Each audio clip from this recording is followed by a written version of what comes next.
All right, JD is here. I will start the presentation in just a moment.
All right, if you can see the presentation, can you just type in a number one in the box, please?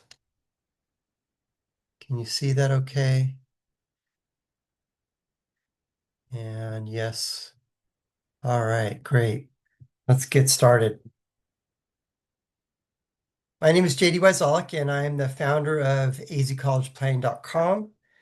And the information that I'm going to be giving tonight is more in a general nature. If you want to talk about your family specific situation, at the end of the presentation, I'll offer a free no obligation college consultation if you'd like that.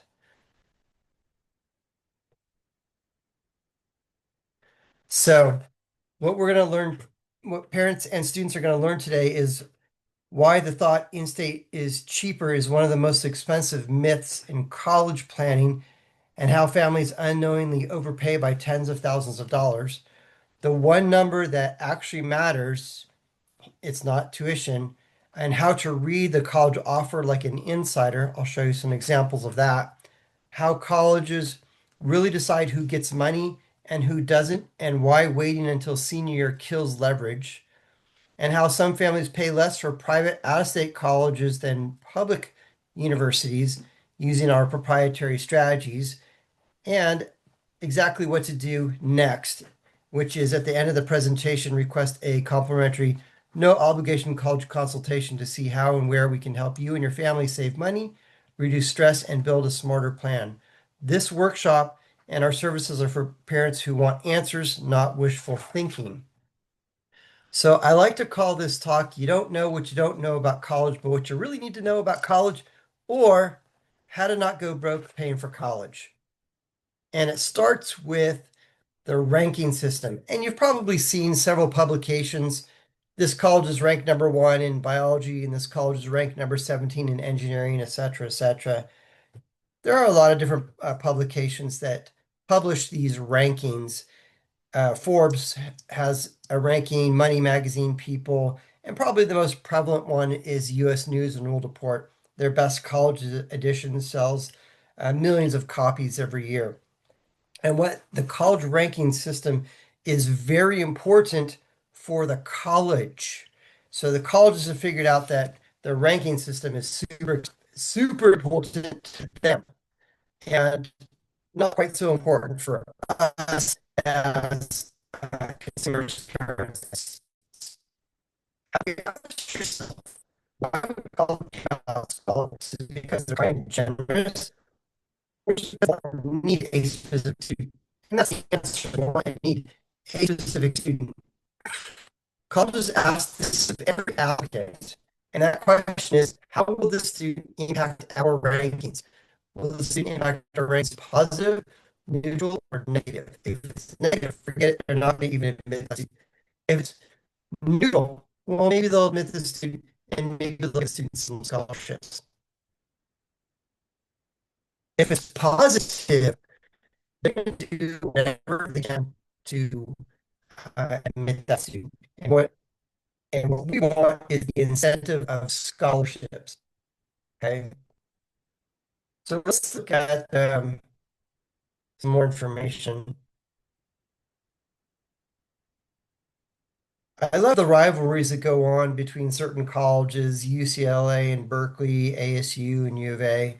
This last year, UCLA knocked Berkeley off the podium and became the #1 public national university. So it'll be interesting to see what Berkeley does to try and regain that spot. Because of this, because of that upward trend, and anytime there's an upward trend in any category that's ranked, that attracts attention, and more attention means more applications and more application fees.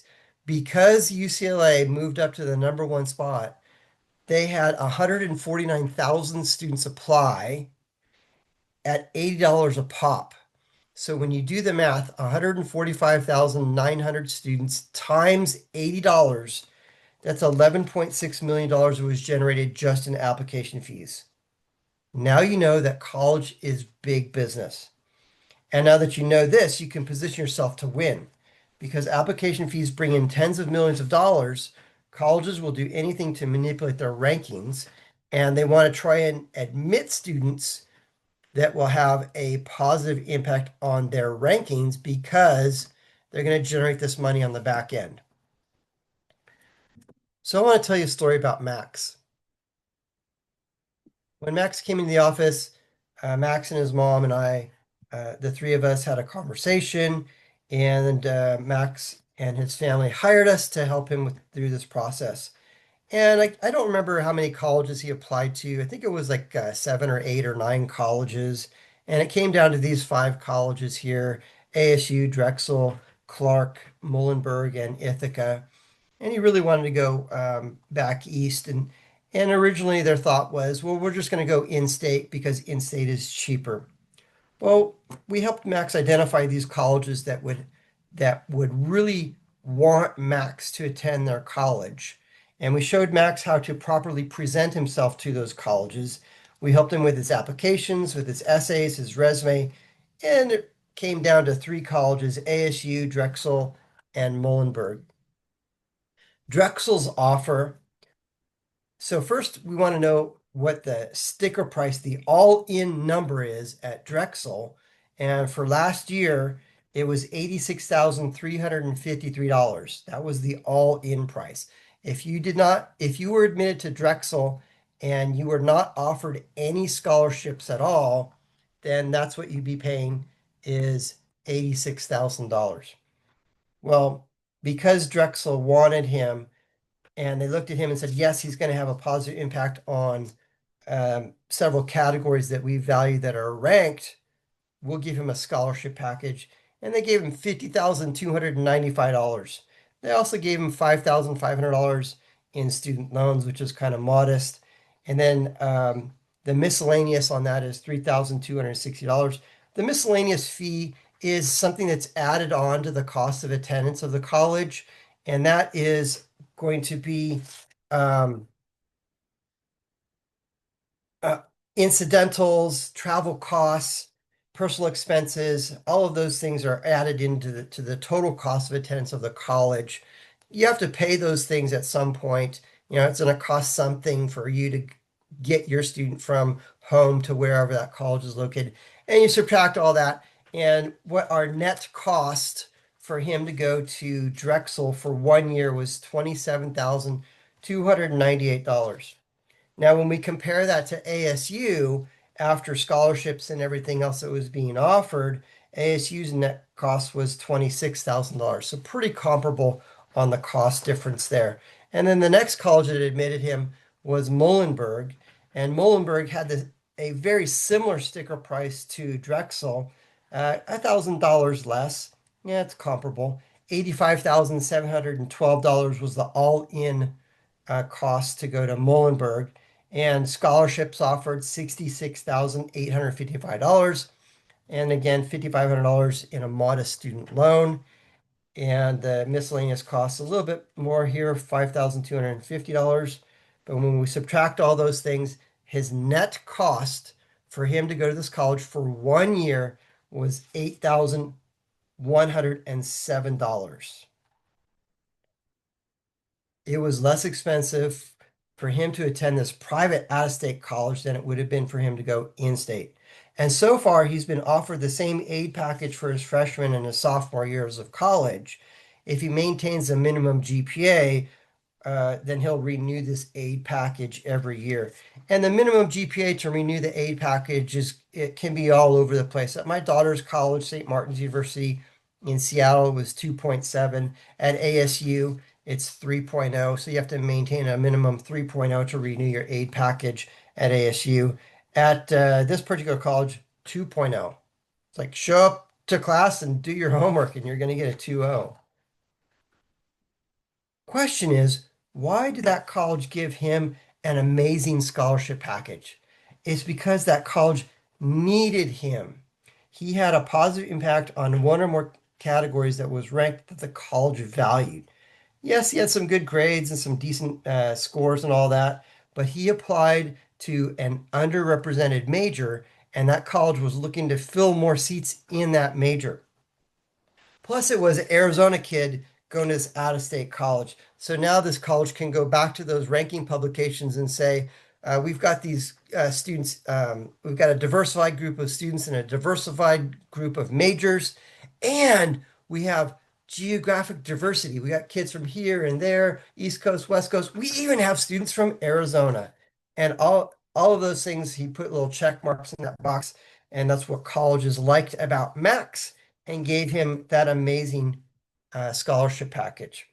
So in the case study of Max, we want to find out what does the college value and then do that. So again, in the case study of Max, we instructed him which activities he should focus on, what colleges to apply to, how to properly showcase himself to the colleges through demonstrated interest, and what to write in his essays and how to follow up. And he did all those things that the college valued, and the result was amazing. That was a huge win for him.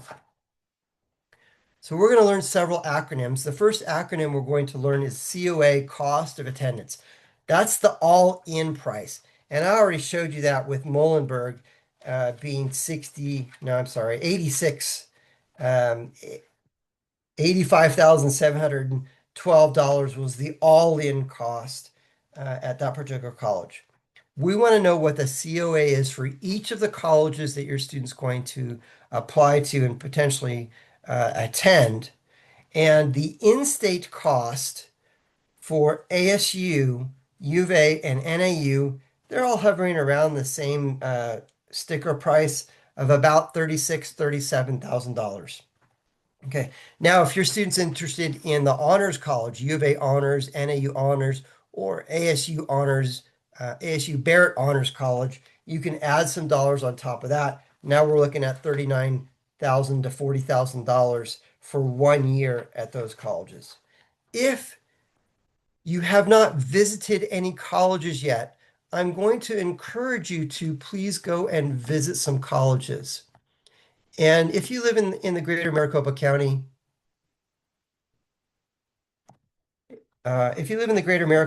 go visit these three colleges. Go visit ASU, go visit Grand Canyon, go visit Arizona Christian University.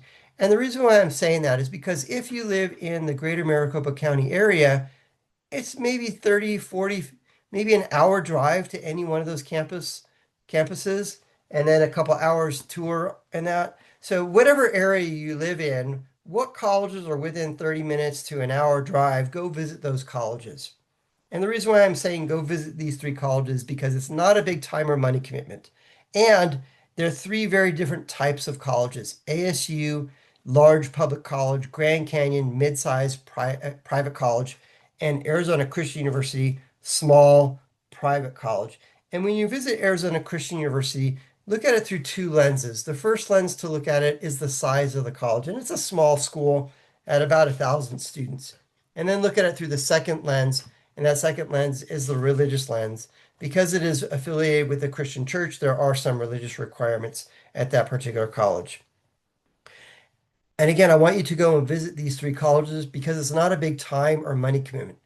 So that when you do go to Chicago, or you go to Texas, or you go to San Diego, or you go to Florida and you visit some colleges in those areas, now you've got something you can weigh, balance, compare, and contrast. When you visit a college, if you don't walk away with the impression of, wow, that school's amazing, I want to go there, know that they did a bad job. That's their job, is to sell you on their school. So that when you go to University of San Diego and you check out that college, again, if you don't get the impression of that school's amazing, I want to go there, they did a bad job. And then you can compare some of the characteristics of University of San Diego with ASU and GCU, or if you're going to Texas and look at Texas Tech, you can compare those things. One of the categories that I think is the most ridiculous category that's ranked is most expensive college. And Harvey Mudd in Los Angeles is ranked as one of the most expensive colleges, and they're popping $98,984 per year to go to that college. And then NYU is hovering around $96,988 for 1 year, which makes UCLA out-of-state cost of $80,739 look like an almost bargain. If you really want to scare yourself, do this. Go to the college's website and in the search bar, type in COA, cost of attendance, and it'll bring you to that page. And sometimes they add it for you. Sometimes you have to pull out your calculator and you add all those numbers. What's tuition, room and board, meal plan, books, parking pass, all that stuff. You want to add all that together and find out what that number is, that all-in cost for 1 year of college. And that's the cost of attendance. So here's how you're going to scare yourself. Find that number and then multiply that number times 4 years.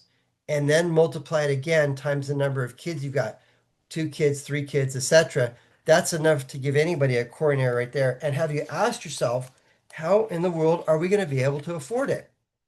And I've literally talked to hundreds of families, and these have been some of the strategies that they've told me as ways to pay for college. And the first one that always comes up is my kid's going to get a private scholarship. So that's what a private scholarship means. It's a scholarship that your student applies to and wins. So if your student receives a letter or an email that says, congratulations, you've won this scholarship, and they did not apply for it, it's a scam, especially if the letter says, mail us $100 and we'll tell you which one you've won. That is absolutely a scam. So the first thing is that your student has to apply for it.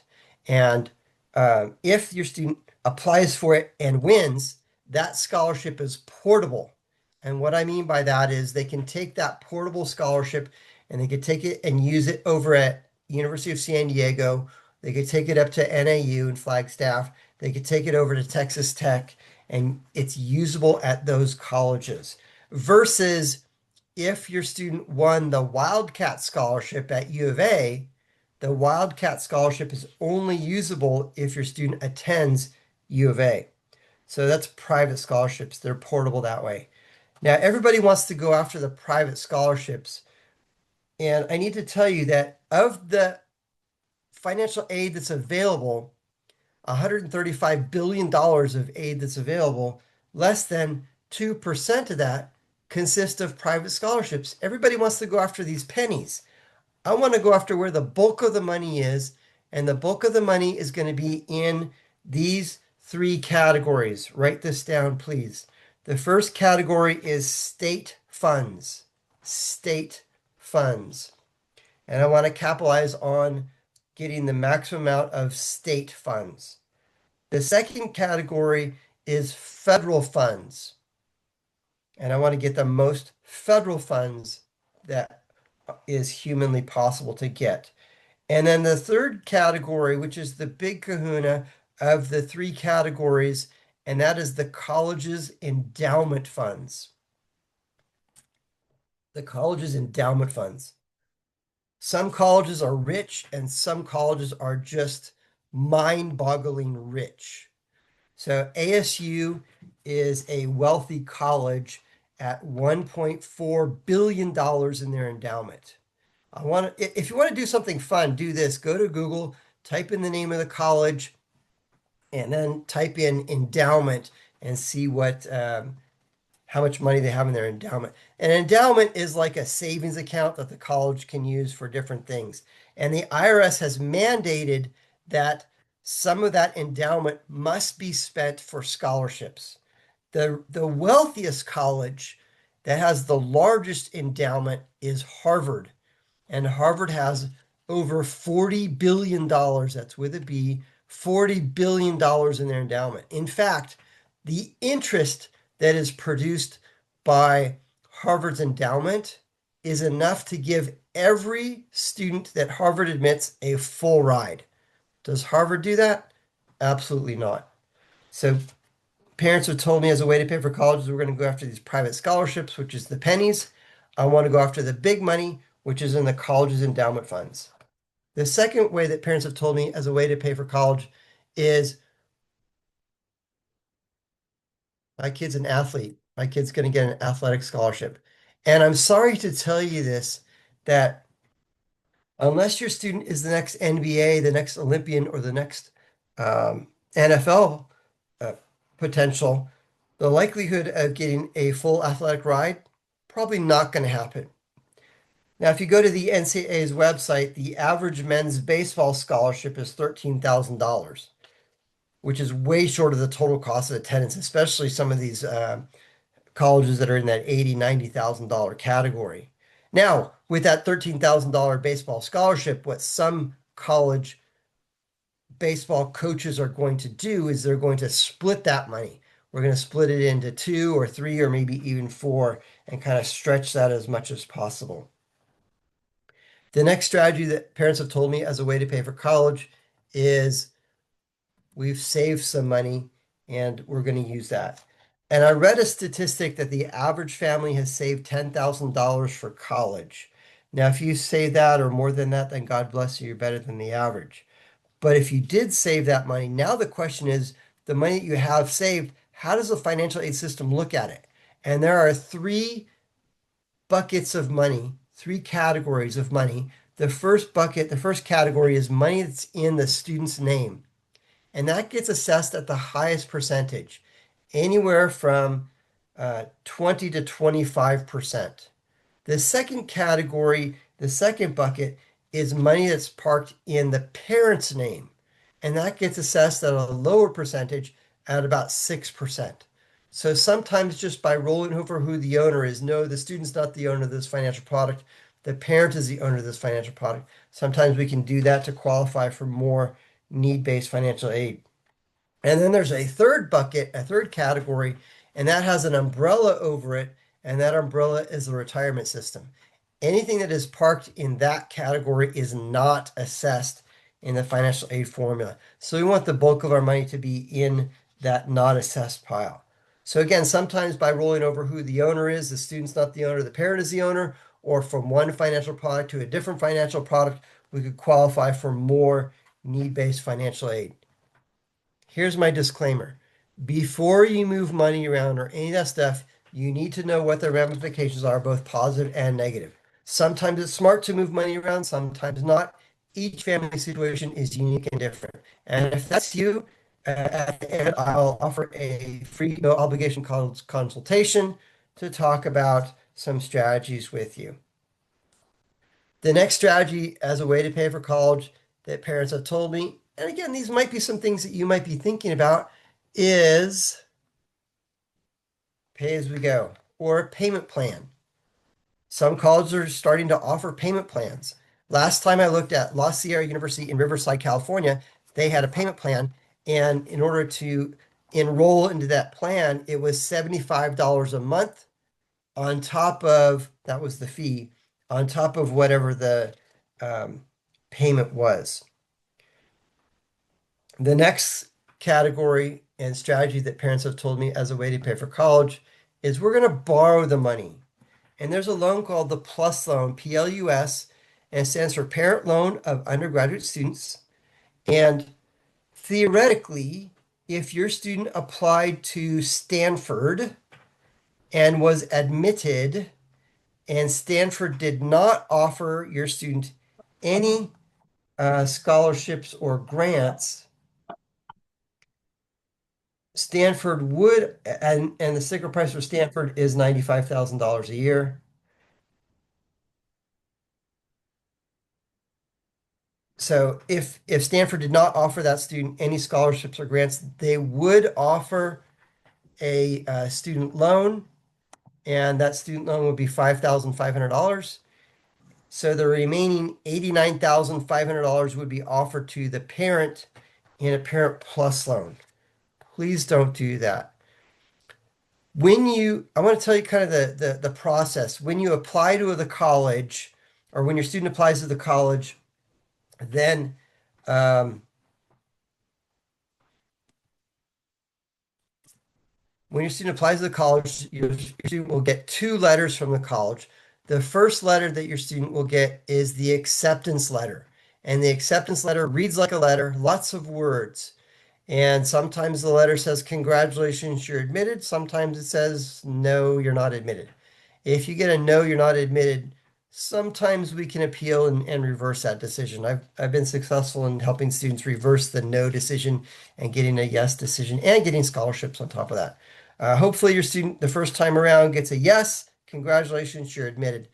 And then several weeks later, or even several months later, your student will get a second letter, and that second letter is the award letter. And the award letter reads like an invoice. It's going to show you lots of numbers. It's going to show you everything that's being offered, what scholarships are being offered, what grants are being offered, what loans are being offered, whether or not work study is being offered. It'll also tell you what the COA, the all-in cost is, give you a breakdown, and tell you what your net cost is. Now, some colleges are kind of devious in their wording because Courtney's parents came into the office for a free consultation, and they wanted to know what the heck they were about to sign for because they were showing me this award letter from this college in Colorado, and the deviousness stated on the award letter PLUS $25,000. And they were like, "Woo, hooray, we got a $25,000 scholarship, yay." And I had to say, "I'm sorry, no, that is not a scholarship, that's a loan." And I'm happy to report they didn't go that route. In fact, if you go to my website and click on testimonials, you can see exactly what Courtney's mom says. Courtney graduated from a private college, and the parents did not take out any educational debt. And Courtney graduated 100% debt free. That's exactly where we want our students to start their lives without that excessive student loan baggage. The next strategy that parents have told me as a way to pay for college is we're going to use the equity in our home. I won't go into the details on that. Um, and then the last strategy is we're going to liquidate our 401k retirement accounts. Please do not liquidate your retirement accounts. Retirement accounts are for retirement and they should be used for that. Please don't throw out a college based only on the sticker price. So when you're looking at a college and you're looking at that college and you're like, "Wow, this college is 80,000, 90,000, popping $100,000 for 1 year of college. That's crazy." No, you're not going to apply that college. We can't afford that. Don't do that. Please keep an open mind and don't throw out a college based solely on the sticker price because private colleges know that they must compete with in-state costs. And if a college really wants a certain student, your specific student, because your student will have a positive impact on rankings that the college values, that college will make it financially viable for your student to attend their college by offering scholarships. And this is one area that we at AZ College Planning really excel in helping students properly present themselves to the colleges so that college looks at your student and says, "Yes, we need that student to attend our college because Mhm. we'll have a positive impact on our rankings." And we'll show your student how to write an amazing essay, how to really polish up their resume to stand out. We'll even offer some suggestions of what types of clubs and activities and things to be involved with that will make your students stand out. An important question to ask each of the colleges that your student's going to apply to is, what is the average graduation timeline? How long is it going to take my kid to graduate from your college? And if you look at the average public college, the average graduation timeline is 6 years, 6 years to graduate, not 4. And the question is why? If you go to my website, azcollegeplan.com, and click on the college results button and type in the name of the college, it'll bring you to this data here. And if we look at ASU, ASU has a 66% graduation rate. 66% of the students are taking 6 years to graduate. Why? Well, one reason is because they apply for a class. I need to get into this 100 level class before I can get into the 200 level class or the 300 level class. I have to get into that class first before I can get into those upper level classes. And that class is full. Well, we have a strategy on how to get into those full classes uh, that I'd be happy to talk to you about at a later point. That's one reason why it's taking students long because they try to get in that class, and they can't get in, and then they got to wait until maybe the next semester, or worse, they have to wait until the next cycle, the next year to try and get into that class. Um, that's one reason. But the most prevalent reason is because students flip-flop between majors. This week I'm a business major. No, I don't want to do that. I think I want to try architecture. That sounds fun. No, I don't want to do that.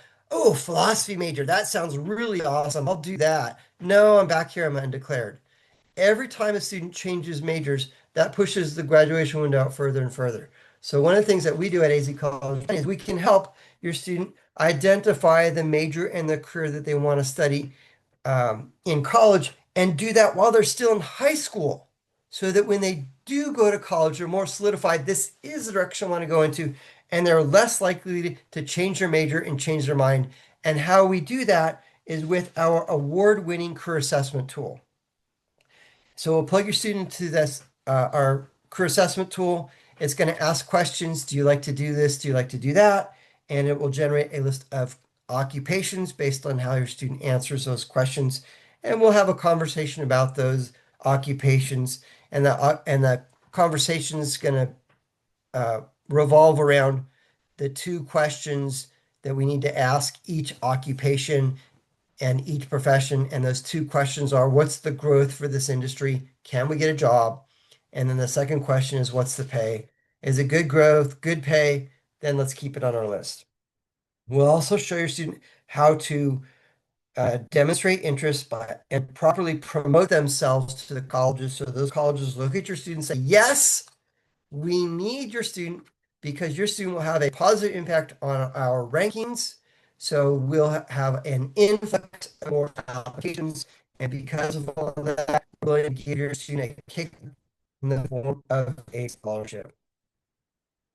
Here's my story. That's me. That's my high school senior picture. I think I look about the same, maybe a couple years older. Glasses now.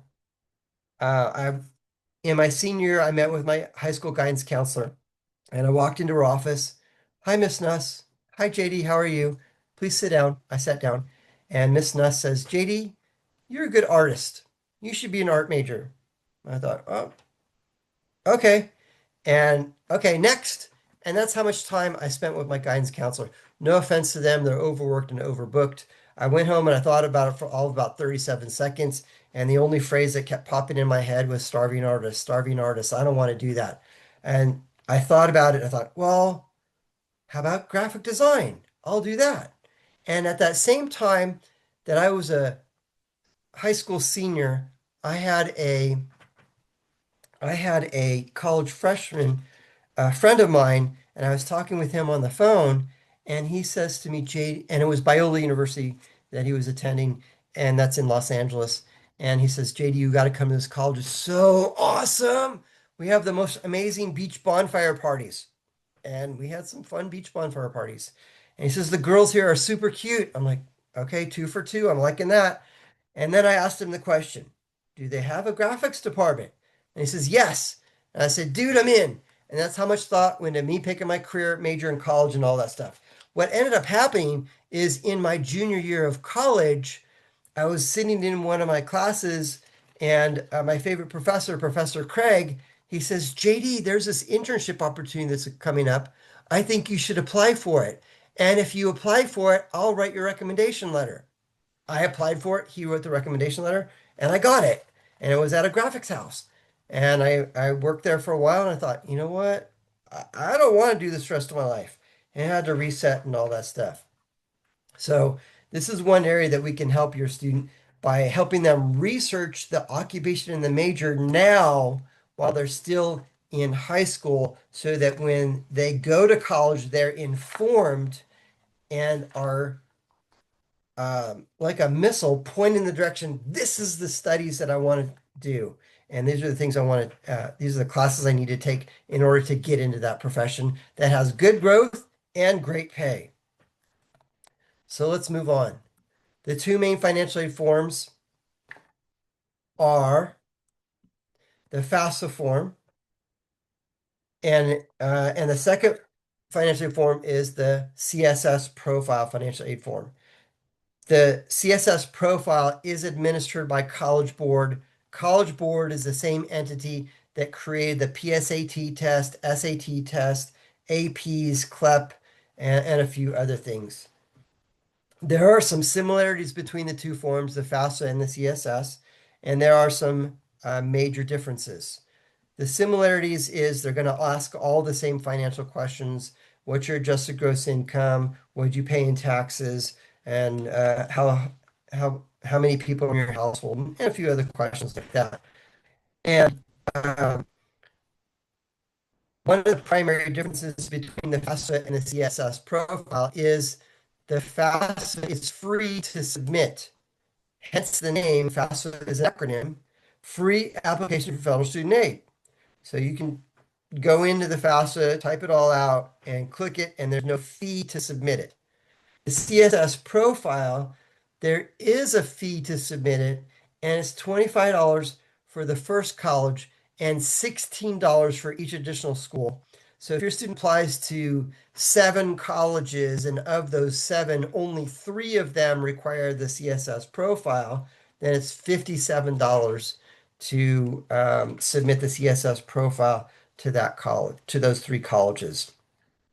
So we want to find out what financial aid forms do each of the colleges require and supply that information to those colleges.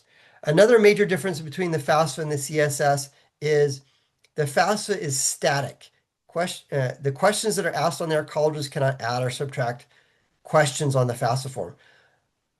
On the CSS profile, colleges can ask additional questions in the supplemental section, and they can ask whatever they want. And Stanford asks the question, what do your student want to study in college? And some other colleges in the supplemental questions section ask, what's the make, model, and year of your vehicles? JD, why are they asking me that question? Because if you're claiming that you're driving a 2027 Bentley and your adjusted gross income is $50,000, those two don't match, and they're going to start asking more questions and all that. I've had conversations with other families, and some of the more wealthy families make a 6-figure, maybe even 7-figure incomes will hire us, and they always say the same thing. We make too much money to qualify for any aid. Why should we fill out these forms? We don't want to do that. And I always say, it's part of the game, it's part of the dance. We want to submit it. It is also another way to demonstrate interest, and demonstrating interest is critical. It could be the catalyst, the tipping point that gets your student a yes with scholarships. So I want to tell you a story about John and his family. John's dad hired us. We helped John figure out which colleges to apply to based on the major that he wanted to study. We helped him properly promote himself to those colleges. We showed him how to properly demonstrate interest. We helped him with his essays. We helped him with his application and all of that stuff. And dad says, I don't want to fill out those forms because we're not going to make we're not going to qualify for any aid at all at any college. So let me give you a little background on John's dad. John's dad made $1.5 million. That was his adjusted gross income per year. He had $4 million in his checking account, which boggles my mind. Why would you keep $4 million in an account that's only producing 0.5% interest? Move it somewhere else.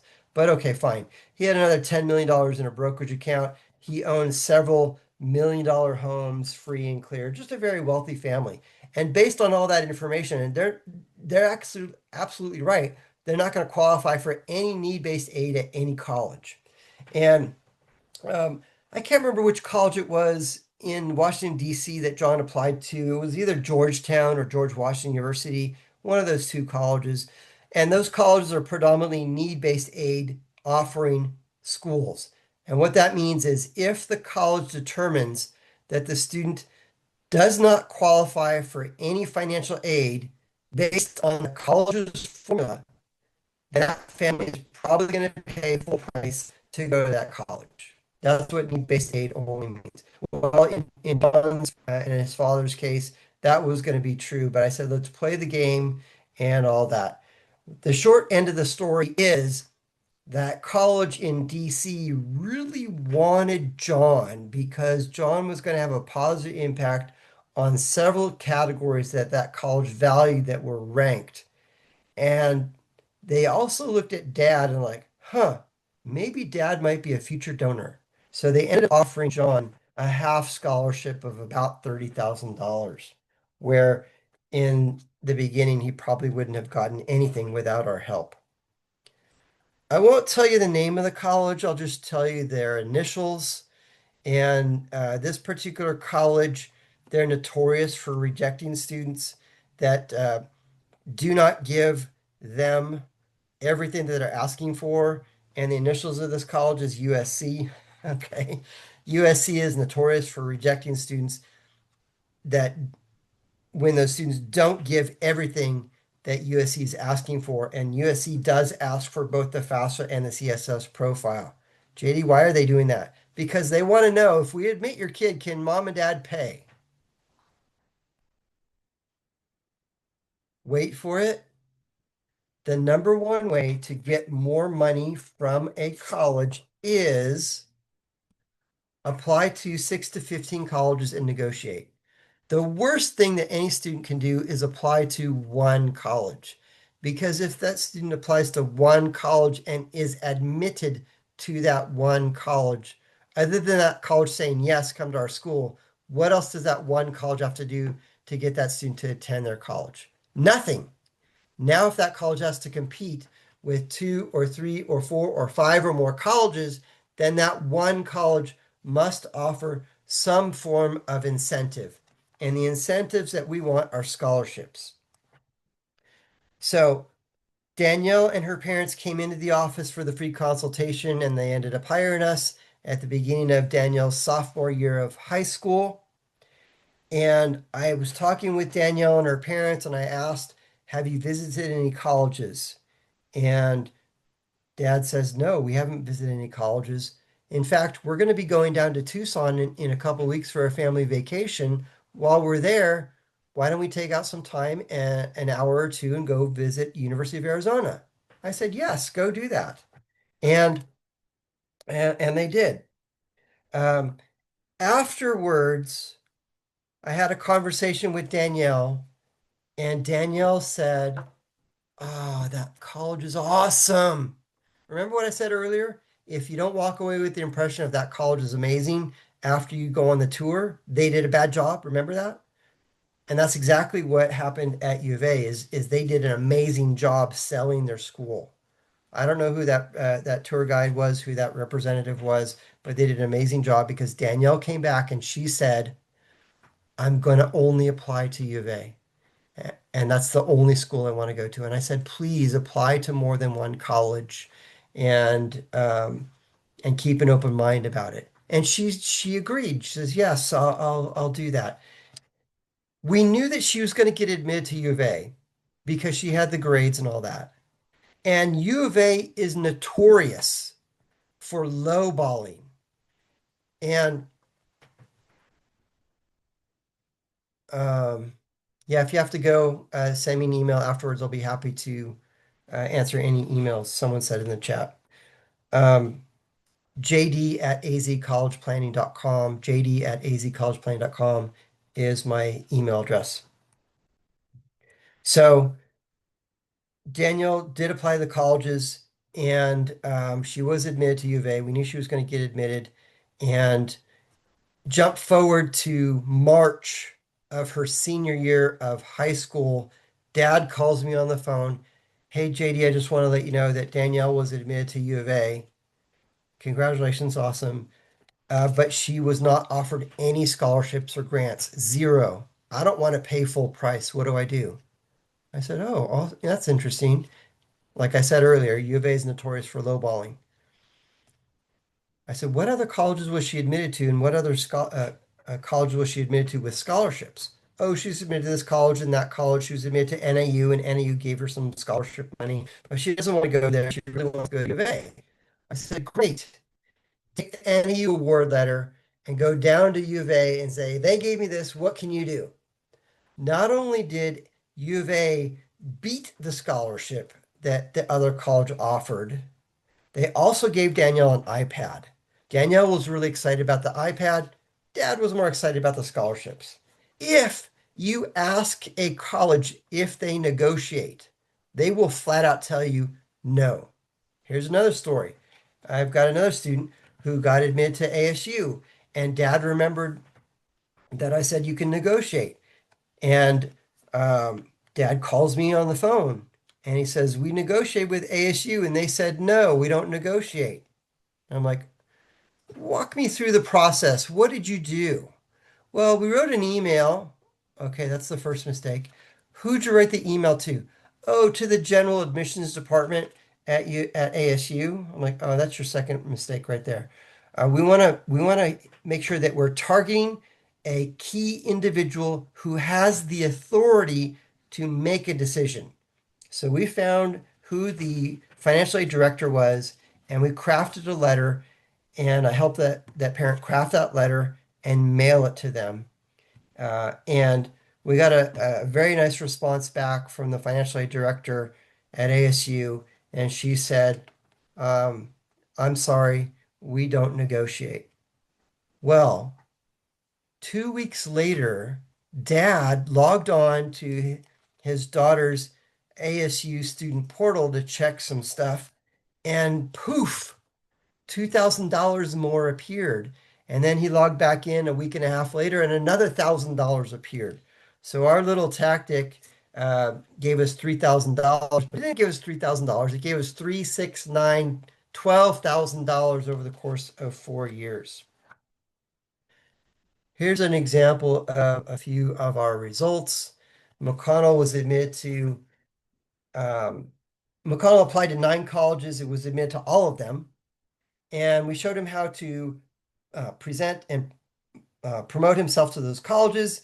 He got some great scholarship packages from multiple schools. NYU wanted him the most and gave him the best scholarship package at $65,820 in scholarships. Parents' net cost $8,914.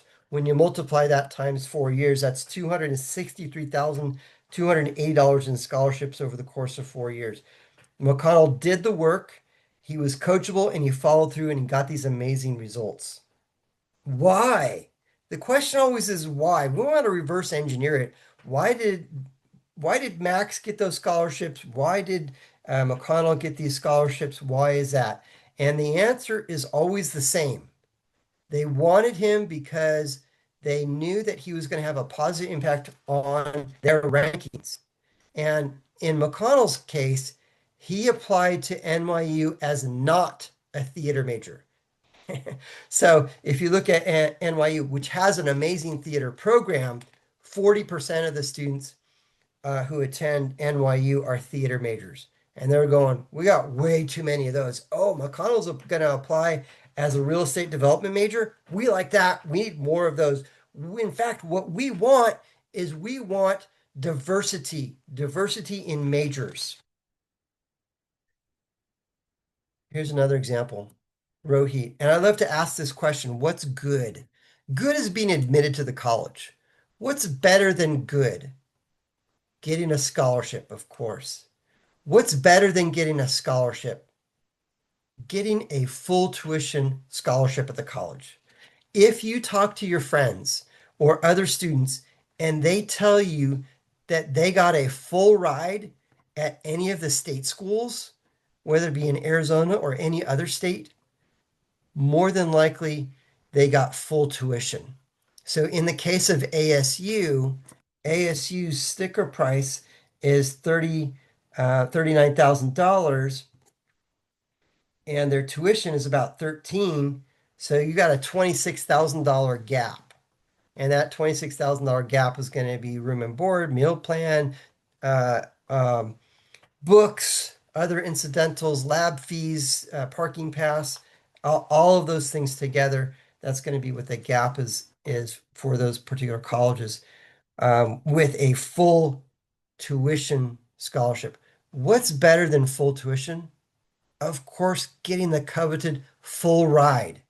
When your student earns a full ride, then the only thing that you're going to pay for is transportation costs. The cost for your student to go from home to wherever that college is located, and then maybe some incidentals, pizza money, and maybe some money going to movies on the weekend or something like that. Um, so that would be a full ride.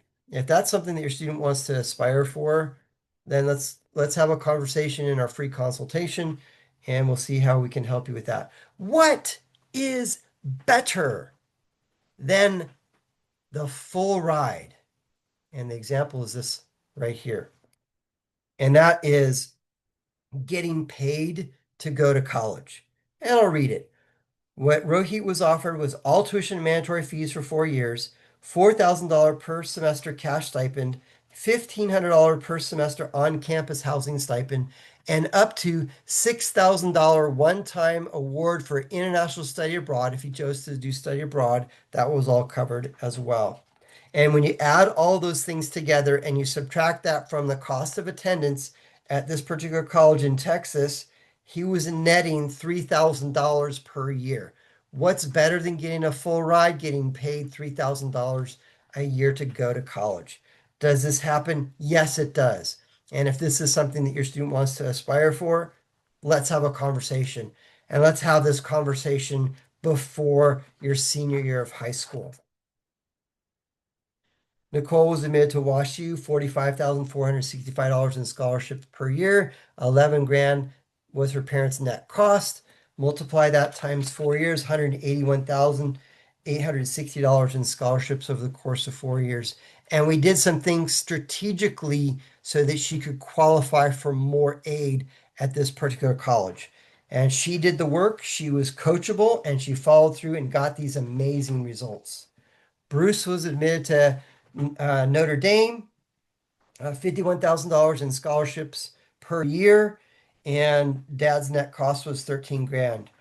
When we multiply that over 4 years, Bruce was offered $204,000 and $64 over the course of 4 years. That is an incredible scholarship package. He did the work and he was coachable and he followed through on our suggestions and our coaching, and he got these amazing results. And Bruce's dad thought that our tagline, it could be cheaper to go to an out-of-state college than an in-state college, was just a sales pitch until we did it for his son. And then we did it again for his daughter. Adele, she went to TCU, Texas Christian University, and $216,000 over the course of 4 years. She also was coachable, followed through on our suggestions, and did the work and got these amazing results. But JD, are all of these students super brainiacs and have perfect GPAs and amazing test scores? 1600 SAT or 3600 or 36 ACT scores? And the answer is no. And here's an example of this particular student. I won't tell you her name. L is her initial. She went to Spring Hill College in Alabama, a private college, And it was less expensive for her to go to this private out-of-state college than it would have been for her to go in-state. And her GPA, and she got a scholarship for her GPA, was 2.3. 2.3, and she got a GPA scholarship at this school. She also had some leadership stuff and some volunteer and community service stuff that this college all valued. Remember that question, what does the college value? Do that or present yourself as that to that college, and you'll get admitted and got some amazing scholarship packages. So you don't have to have perfect grades or perfect test scores. You just have to target the right schools. And that's what we helped this particular student is we helped her identify a handful of colleges where she would rise to the top and be the type of candidate that these colleges wanted. And this is where we at azcollegeplanning.com where we can help with stuff like that. We can also help with military academies. I love to tell the story about Tanner. When Tanner came into the office, he says, JD, I'm going to apply to the Air Force Academy because I want to fly jets for the Air Force. That's the only school I'm going to apply to. And I said, please play the game.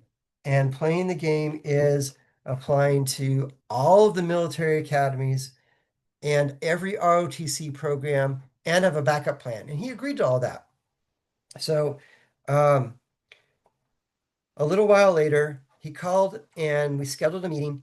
And he says, JD, I've been doing some research on the Air Force's website, and the minimum ACT score is 24. I got a 25. What do you think? I said, they're going to take your application and they're going to throw it in the trash. He says, what? Really? I said, yes, because you're just barely above the minimum. So we plugged him into our program called Beat the Test. And in the Beat the Test program, we teach students how to uh, do strategies and how to identify um, commonalities between the tests so that they get amazing scores. And he went through that program and he studied all that material and he took the test again and he got a 29 on his ACT. Awesome, amazing. And got into the Merchant Marine Academy in Kings Point, New York. And upon graduation, they said, where do you want to go? And they were handing out assignments. He says, I want to go to Air Force and ended up flying jets for the military. And he also is another student that got paid to go to college. Jonathan, when Jonathan and his parents came into the office, when Jonathan and his parents came into the office, we helped him identify colleges. We showed him how to promote himself, how to write essays, how to really polish his resume. And he got admitted to George Fox University. And Jonathan and his parents and I were all having a conversation towards the end of his senior year of high school, and they were showing me his award letter. And his parents said, we are willing to spend X dollars for you, Jonathan, to go to college. Anything above that, that's going to be on you. Get a scholarship, get a grant, get a loan, sell a kidney, whatever, that's going to be on you, right? And after all the scholarships and grants that were being offered by this college to Jonathan and what his parents were willing to spend, we were $5,000 short. And Jonathan says, I've got a great idea. I'll call the college up and I'll fill out the deferral form and I'll defer admission for 1 year. And yes, you can do that at most every college. You can defer admission, also called gap year. You've heard that term. So Jonathan says, I'll do that. And I'll go get a job and I'll save up $5,000 and I'll go to college the next year. I'm going, what? You're going to work for a year, go to college for a year, and then take another year off and work another year, go to college, save up money, go to college, and take 8 years to graduate? No. Jonathan, here's what I'd like you to do. I want you to call, don't email, call your admission representative at George Fox University, and I want you to, you know who your admission representative is, right? I'm asking Jonathan these loaded questions because we had already instructed him on how to find his admissions rep. He says, oh, yeah, I know who that is. I said, call him up on the phone and say this. Thank you for admitting me, and thank you for giving me some scholarships. My parents are willing to spend X dollars for me to go to college. And based on the scholarships that you've offered and what my parents are willing to spend, I'm $5,000 short. What can we do? And like magic, poof, $5,000 more appeared in scholarships. And Jonathan graduated from college in 4 years, not 8. Cole was admitted to La Tech. He got 100% of tuition plus a little bit of extra. Chad was admitted to Vandy, and when I was helping him with this process, his mom pulls me aside and says, "Please don't encourage him to go to apply to Vanderbilt because we can't afford it." And I said, "Play the game." And end of the story is $231,000 in scholarships. Chad got an amazing scholarship package to go there. I got a very nice email from Chad's mom after that. Right? And yeah, I literally have hundreds of these examples. Here's another student got admitted to TCU, $212,000 in scholarships over the course of 4 years. Here's what I'm super excited about Trevor is he graduated in 4 years and he graduated without any student loan debt. He also was diligent and used the career center at the college to land a couple internships. And that internship turned into a profession. And he got a job at a financial institution in Denver, Colorado, making some really good money as a 23-year-old. Yeah, I'm super excited for him and his life and everything moving forward with that. But Katie is only at a state private college. Nope. Here's an example of another student who did the work, was coachable, followed through, and got some amazing results at an in-state college. In-state, out-of-state, private college, state schools, it doesn't matter. There are specific strategies that we can employ for each of these colleges. And this particular student went to NAU and he graduated 100% debt-free. This is exactly where we want our students to start their lives without that student loan baggage. Graduate 0%, zero loans or as low as possible. Like I said, I have hundreds of these examples. Jared was admitted to Illinois Institute of Technology. It was less expensive for him to go to this college than would have been for him to go in-state. $159,000 in scholarships over the course of 4 years.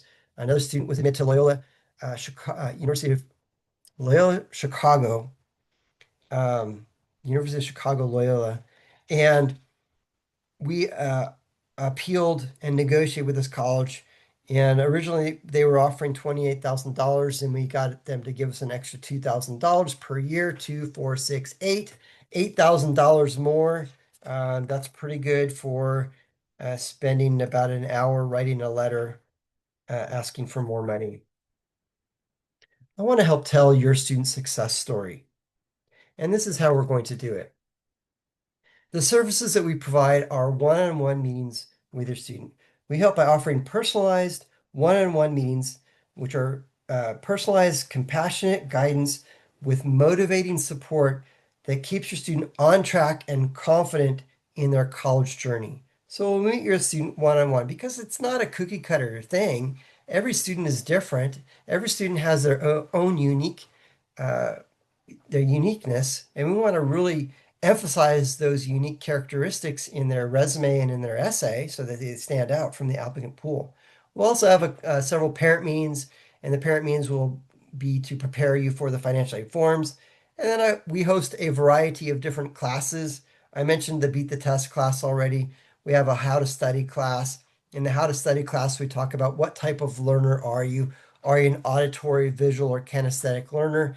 If you're an auditory learner and you have this type of teacher or professor, here's how you study for that. We have the marketing class, the promotion influencer class that's coming up. And in that class, we're going to talk about when you go to the college fair. And there's two fairs that happen in the Maricopa County area, one in the spring and one in the fall. And before you go to that fair, that college fair, sit through our influencer and promotion class because we're going to talk about when you go to the college fair, here's the questions you ask to stand out. Here's how you develop rapport with the admissions recruiter, and here's how you follow up with that admissions representative. That's an important step because it's going to be the admissions recruiter or the admissions recruiter and a panel of people that make the decision, do we admit you and do we give you scholarships? And the human psychology is if they know you and they like you, the probability of admission and scholarships goes up. We also have a resume class and application and essay class and a couple parent classes and all that. So if you would like to come in for a complimentary, no obligation college consultation, please send me an email, jd@azcollegeplanning.com. Also, at the end of this presentation, you'll get a link, and you can click on that to see if you're eligible for a free consultation. And when you come in, I will be very, very frank with you and say, yes, we can help you, or no, I'm sorry, we cannot help you.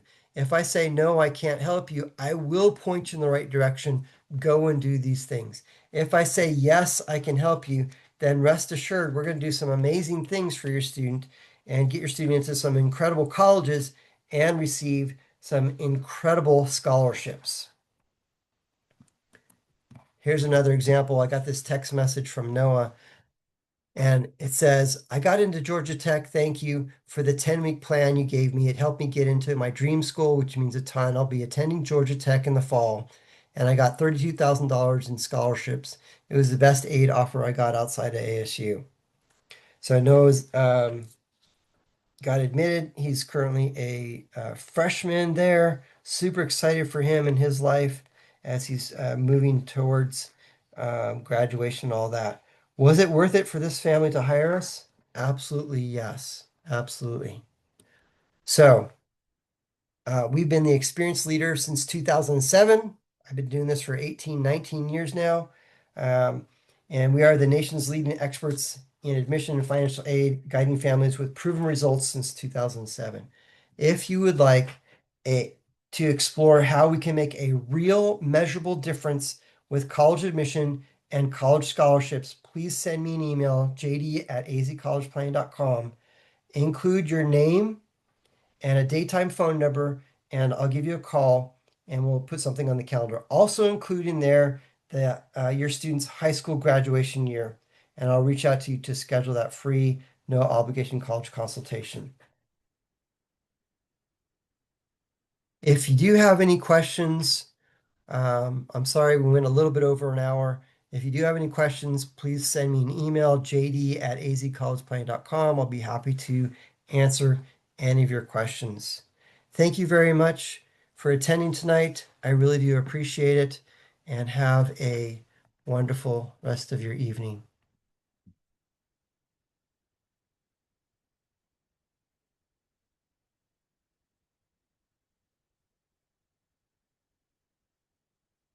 Uh, you are welcome. Thank you.